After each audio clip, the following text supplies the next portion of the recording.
So what's going on, guys? I'm bringing another video where I talk about all the interesting things to me in the world of technology, starting off with HTC and Samsung. Both of these companies are creating mini phones. So we have the Samsung Galaxy phone that's going to be a mini phone, and also HTC is going to create their own. I think it's a good idea for the smaller phone, but I don't think I'm going to like the idea of having lesser specs for these phones just because they're smaller. Now, you're going to get a high resolution screen with the HTC phone, that's the mini, but not going to get the same thing with the Samsung phone. So I just think be careful if you buy the smaller phone and check out the specs. I always say check out the specs because you know what, as far as I'm concerned, that is a big issue with these phones. You need to have the processor power to do the tasks that you want to do, especially with playing games or even checking your email, browsing the web, whatever. You know, multitasking on the Android phones is where it's at, and you want to have the processor that can actually power these things, you know, to do what they have to do.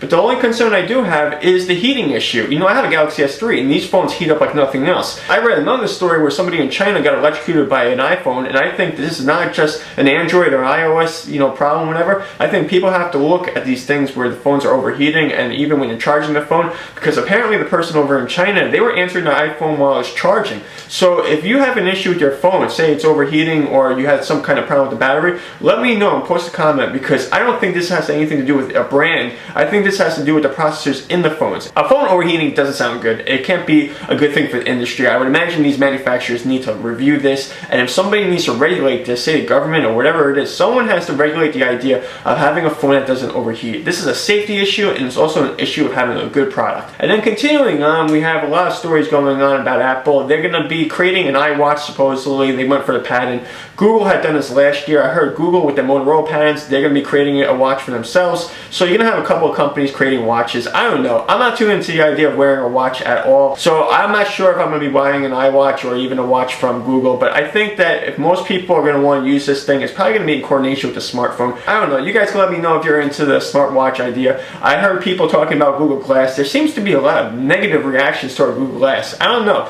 Maybe people weren't interested in the idea of wearing glasses and talking or taking pictures or whatever, or privacy issues. Seems like to be a lot of backlash from Google Glass. So maybe the watch, the smartwatch or whatever, is going to be a better idea for people. I think everyone's getting to this idea of wearable technology. That's what all the stories are about, wearable technology. Now, it's all about who you buy it from, though, because if you trust Google to do the right thing by you, I would buy it from Google. If you trust Apple to do the right thing by you, I guess you could buy it from Apple. And the reason I'm laughing is because we get into one more story about Apple, and that has to do with the judgment that was just rendered against them for the ebook scandal. You know, a lot of people don't care about this story, and I'll tell you why. This company creates cool technology or sells cool technology, and people don't want to deal with anything else but going to the store and buying something. But I would tell you to be concerned when the company rips you off for $5 per an ebook when they didn't have to do it. Now, some people are saying that Apple's going to appeal it. But what can you appeal? They had the meetings with the publishers. Even if it was just them pursuing the companies and even persuading them to actually raise the prices of the ebooks, that's still wrong, because that company is supposed to have your best interest in mind.